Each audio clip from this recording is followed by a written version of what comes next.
Имя американской киноактрисы Фрэнсис Фармер в середине XX века не сходило с газетных полос, однако писали не столько о сыгранных ею ролях, сколько о скандалах, преследовавших звезду на протяжении жизни.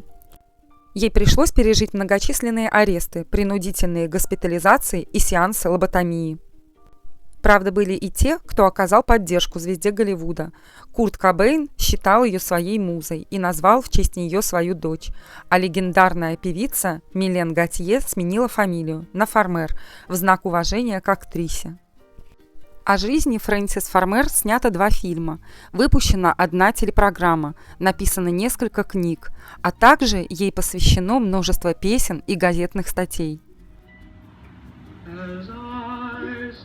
Before you, my heart seemed to dance, and I felt like a queen on a throne.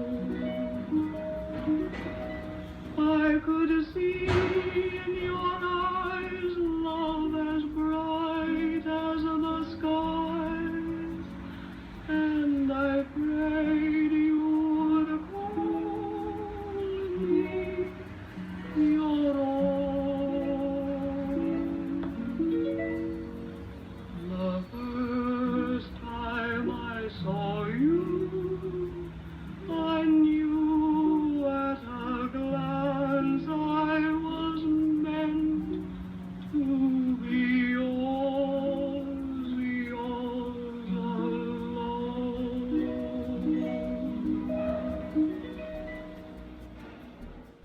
Фрэнсис Елена Фармер родилась 19 сентября 1913 года в Сиэтле, штат Вашингтон, США. Ее мать была диетологом, а отец – юристом. Когда Фрэнсис было 4 года, ее родители развелись, и она вместе с матерью, братом и сестрами переехала в Лос-Анджелес, где жила сестра ее матери. В следующем году ее мать вернулась в Сиэтл, где возобновила отношения со своим мужем. Осенью 1929 года, когда Фрэнсис исполнилось 16 лет, ее родители расстались окончательно, и ее мать переехала в коттедж в Брементоне, штат Вашингтон. Фрэнсис с детства была одаренным ребенком и еще обучаясь в школе стала лауреатом конкурса сочинений, за который получила премию в размере $100 от Союза молодых художников и писателей. В своем сочинении она описала хаотичный и безбожный мир, а также заявила о том, что Бога не существует.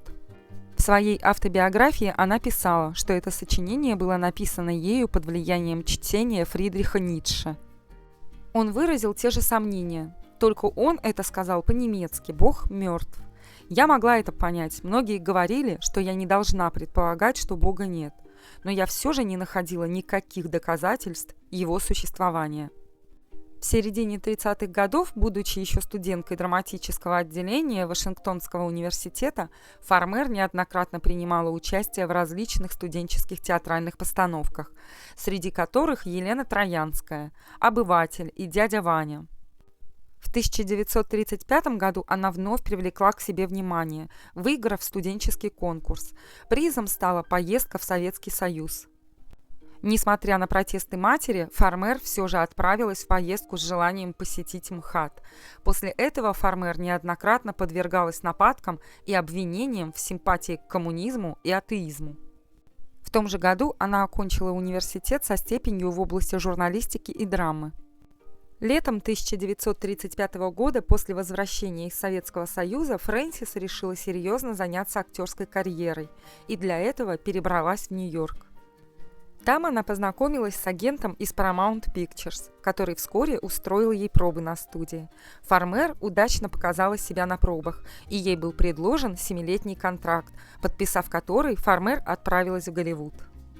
Ее кинодебют состоялся в 1936 году в картине «Слишком много родителей», на съемках которой она познакомилась со своим будущим мужем, актером Лейфом Эриксоном, за которого в том же году вышла замуж. К концу 1936 года на экраны вышел фильм «Ритм на кручах», в котором Фармер снималась вместе с Бингом Кросби, а также фильм «Приди и владей», в который Фармер попала благодаря продюсеру Сэмюэлу Голдвину.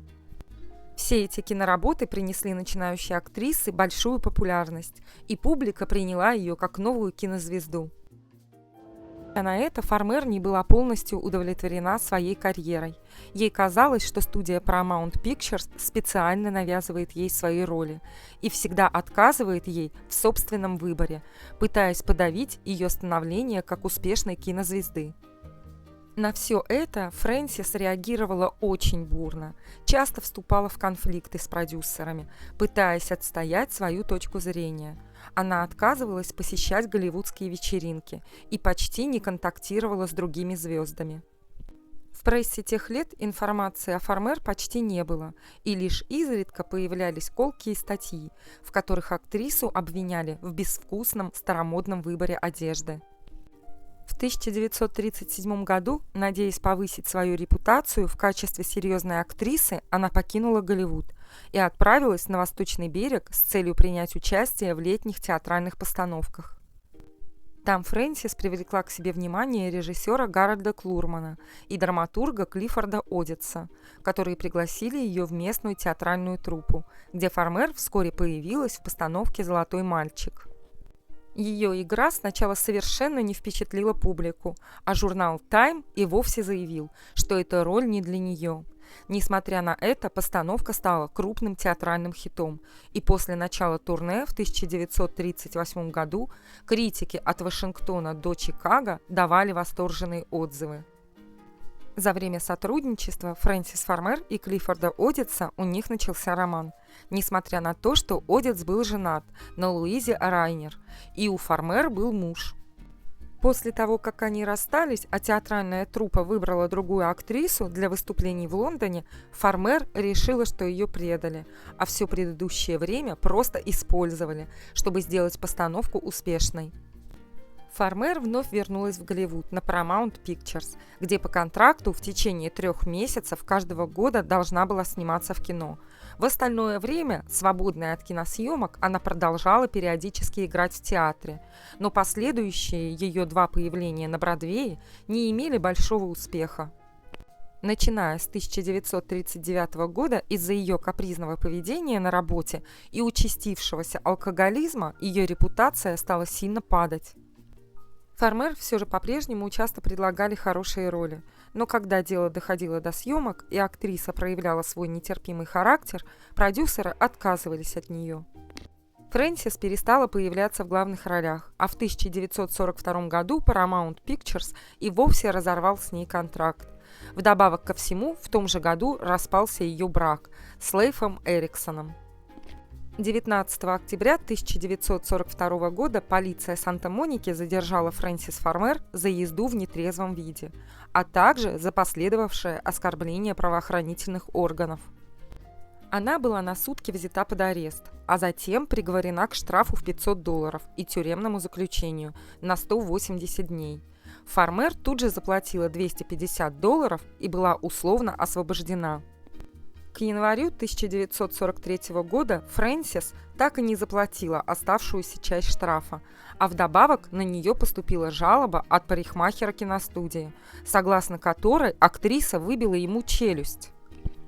Эти действия привели к тому, что Фармер вновь оказалась под арестом. Во время судебного слушания на следующее утро после ареста она обвинила полицию в нарушении ее гражданских прав и запустила в судью чернильницу, потребовав адвоката. Ее немедленно приговорили к тюремному заключению на 180 дней и под крики и нападки на полицейских вынесли из зала. Это все не прошло незамеченным и стало главной новостью в прессе. В тюрьме Фармер пробыла недолго, и вскоре, благодаря ее свояченице, работавшей депутатом в местном округе, была переведена в центральный госпиталь Лос-Анджелеса, где у нее диагностировали маниакально-депрессивный психоз. Во время ее обследования в частной психиатрической лечебнице Кимбл в Сан-Франциско Фармер был поставлен диагноз шизофрения и применена шоковая инсулиновая терапия, на что ее семья не давала согласия. Спустя 9 месяцев, проведенных в лечебнице, Фрэнсис удалось оттуда бежать, и, преодолев путь в 32 километра, она добралась до дома своей сестры. После того, как мать Фрэнсис узнала о примененных к дочери процедурах, она приехала в Лос-Анджелес и начала долгую юридическую борьбу с целью получить полное опекунство над ней. Хотя психиатры настаивали на продолжении лечения, Лилиан Фармер удалось выиграть в этом деле, и в сентябре 1943 года она с дочерью вернулась в Сиэтл.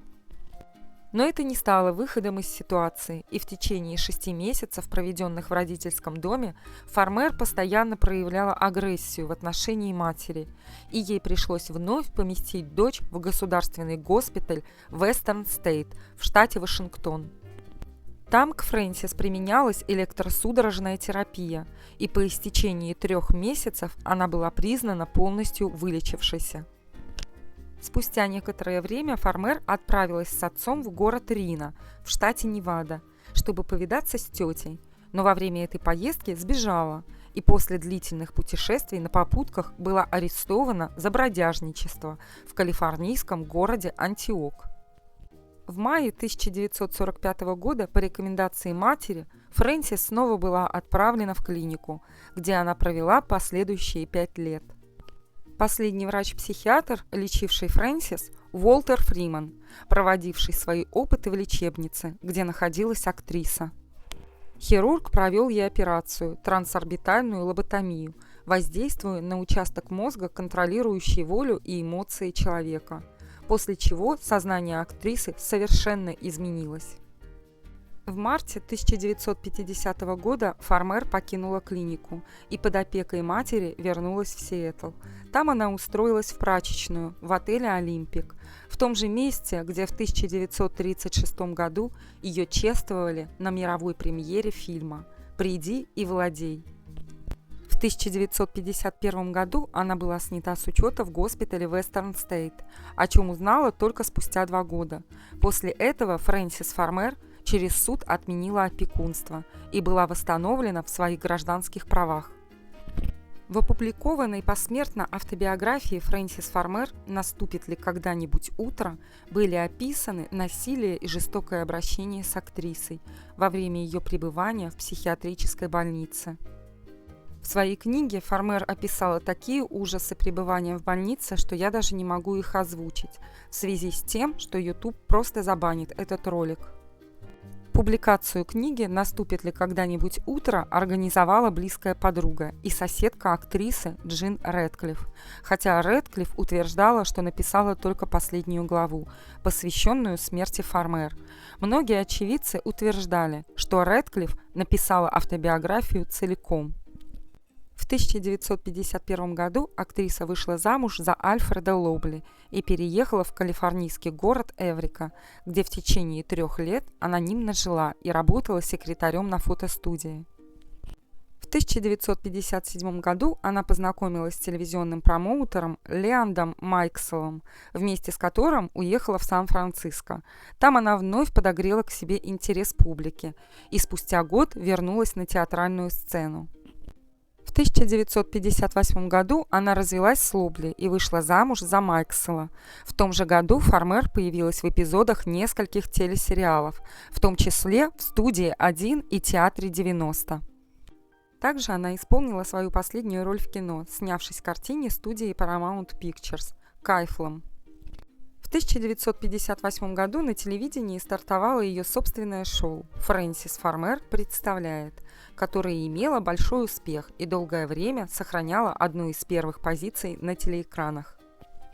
Тем не менее, к 1964 году, после развода с Майкселлом, ее поведение вновь стало неуправляемым, и ее шоу было закрыто, завершив тем самым ее карьеру на телевидении. Фармер опять вернулась в театр, но год спустя, после очередного ареста за езду в нетрезвом виде, навсегда завершила актерскую карьеру. После этого она пыталась дважды начать собственный бизнес вместе с подругой Джин Рэдклифф, но из-за проблем с законом лицензию так и не получила. Весной 1970 года у Фармер был диагностирован рак пищевода. Причиной этой болезни стала ее вредная привычка часто курить. Актриса умерла 1 августа 1970 года в возрасте 56 лет. Умирала она в одиночестве. На похороны пришли лишь 6 ее подруг. В 1982 году кинематографист Грэм Клиффорд представил публике свою ленту «Фрэнсис», посвященную жизни актрисы, с Джессикой Лэнг и Ким Стэнли в главных ролях. А через год на экраны вышла картина «Наступит ли когда-нибудь утро», снятая по автобиографии кинозвезды. Эти проекты стали жестом уважения к непростой судьбе актрисы, которой пришлось пережить столь непростые испытания. Кроме того, память о Фрэнсис также сохранилась благодаря многим знаменитостям, почитавшим ее талант. Так, легендарный рок-музыкант Курт Кобейн, считавший, что Фармер стала жертвой заговора против нее, в 1993 году написал о ней песню «Фрэнсис отомстит Сиэтлу». А также он назвал свою дочь в честь актрисы, а культовая французская исполнительница Милен Фармер взяла фамилию Фрэнсис в качестве псевдонима, таким образом почтив память кинозвезды.